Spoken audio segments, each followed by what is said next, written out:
L'association chrétienne sans but lucratif Greenland Alliance souffle ses 10 bougies de service ce 22 novembre 2024. Depuis novembre 2014, le rêve de Greenland Alliance était de bâtir un Burundi socialement harmonieux et économiquement prospère.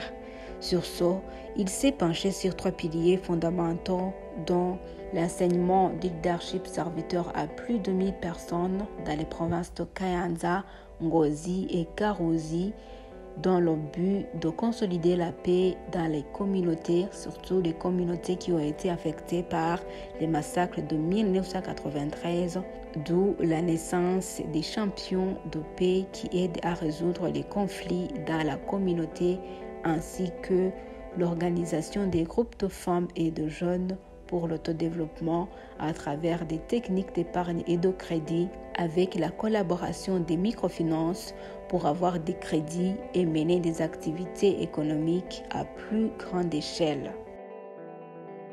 Malgré son succès, Greenland Alliance n'a pas été épargné par les défis. Le premier défi était lié à l'instabilité politique, en 2015 notamment, et en 2016 aussi. Nous avons dû nous retirer de certaines communautés où nous avions commencé les activités. Mais après, progressivement, la situation s'est rétablie et nous avons pu continuer les activités. Donc pour ce défi-là, il n'y avait pas d'autre alternative, il fallait suspendre les activités et attendre la sécurité, parce que les gens avaient peur. L'autre défi que nous avons eu, c'est le défi financier. Lorsque nous comparons nos réalisations au plan, il y a un écart. Nous n'avons pas pu faire tout ce que nous voulions faire, parce que nous n'avons pas pu avoir tous les fonds qui étaient nécessaires pour le faire. Nous continuons toujours à chercher des partenaires pour que nous puissions avoir un peu plus de fonds et ainsi atteindre plus de personnes, comme cela est prévu dans notre planification. Le troisième défi, ce sont les mentalités. Les gens avec qui nous avons travaillé avaient parfois des mentalités contre-productives, consommation irresponsable, ivrognerie, adultère. C'était parfois des femmes qui pensaient qu'elles devaient dépendre des hommes. Donc, leur faire comprendre que l'avenir leur appartient, c'est elles qui doivent travailler pour subvenir aux besoins de leurs enfants. Ça nous a pris du temps. Il a fallu beaucoup d'enseignements.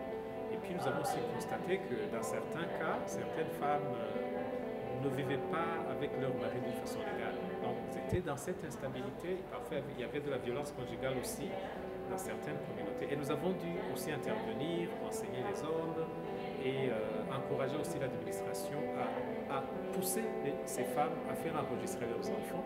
Parce que sans être enregistrés, du coup, ils perdaient tous les droits, l'éducation, la santé, tout ça. Donc nous avons dû faire ça, alors que ce n'était pas prévu dans nos plans. C'était des défis qui étaient là sur le terrain.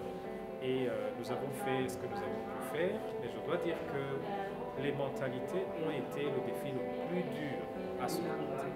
Il a fallu parfois plus d'une année avant que les membres d'un groupe ne comprennent vraiment ce que nous voulons qu'ils fassent. Les perspectives d'avenir de cette association sans but lucratif est de connecter les groupes qu'ils encadrent avec les banques pour un peu plus de stabilité financière et continuer à les enseigner l'entrepreneuriat. Turashoboye.